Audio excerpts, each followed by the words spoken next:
अपराजय योद्धा बाजीराव पेशवा समाधि स्थल। और जैसा कि हम बता रहे हैं, प्रतिदिन यह स्थान है जो हमारे अपराजय योद्धा थे बाजीराव पेशवा, जिन्होंने कोई युद्ध नहीं हारा। तो यहाँ प्रतिदिन इस नर्मदा तट पर समाधि स्थल के दर्शन करने के लिए भक्त लोग आते हैं। आज भी आप देख रहे हैं माई के तट पर, यहाँ पर ये भक्त लोग, श्रद्धालु लोग माँ रेवा, माँ नर्मदा के तट का दर्शन करने के बाद अपराजय योद्धा बाजीराव पेशवा समाधि स्थल पर पहुंचे हैं। तो जानते हैं सभी से, नर्मदे हर। हाँ, आप कहाँ से पहुंचे हैं यहाँ? हम लोग बुरहानपुर से आए हुए जी, पहले भी इस स्थान पर आए हैं? पहली बार आए? पहली बार आए हैं। बहुत सालों से इच्छा थी समाधि दर्शन करने की, पर आज ही संयोग बना और आज यहाँ समाधि स्थल पर हम दर्शन ले रहे हैं। इसके पहले माँ नर्मदा के तट पर आना हुआ होगा, पर यहाँ आना पहली बार हुआ? हाँ, यहाँ आना पहली बार हुआ।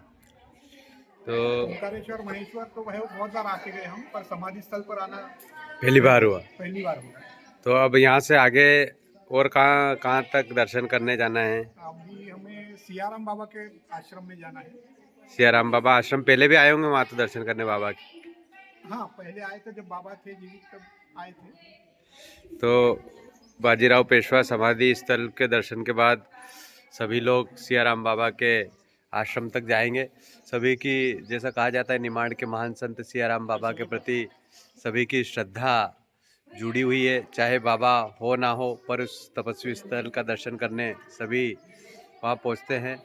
और सभी भक्त लोग जो बुरहानपुर से आए हैं, वो भी अपराजय योद्धा बाजीराव पेशवा समाधि स्थल का पूजन करने के बाद उस स्थान पर पहुंचेंगे, सियाराम बाबा भटियान। वहां जाने के लिए आपको पुनः बेड़िया जाना पड़ेगा, और बेड़िया से उसी मार्ग पर पीपलगोन होते हुए, क्योंकि अंदर से जो रास्ता है वहाँ 4 व्हीलर नहीं जाती, परिक्रमावासी, पैदल परिक्रमावासी भटियान तक इस किनारे किनारे पहुँच सकते हैं। पर वाहन से यदि हमें जाना है तो बाहर होकर रोड मार्ग से ही जाएंगे। ये पूरा परिसर स्तर है जो समाधि स्थल का प्राचीन समय का बना हुआ है।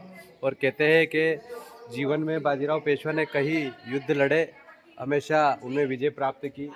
और एक सैन्य युद्ध के समय इस निमाड़ में, इस स्थान पर अपराजय योद्धा बाजीराव पेशवा अपनी सैन्य टुकड़ी के साथ रुके हुए थे। और अप्रैल माह में जो निमाड़ में भीषण गर्मी रहती है, उस समय बताया जाता है लू लगने के कारण उनकी मृत्यु इस स्थान पर हुई।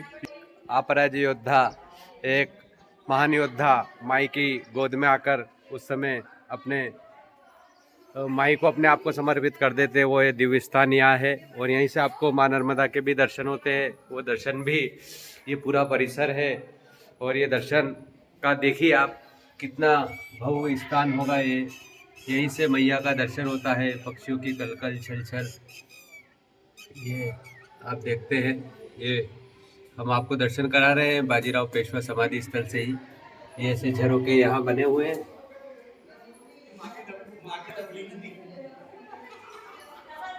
नर्मदे, हाँ, जय हो नर्मदे।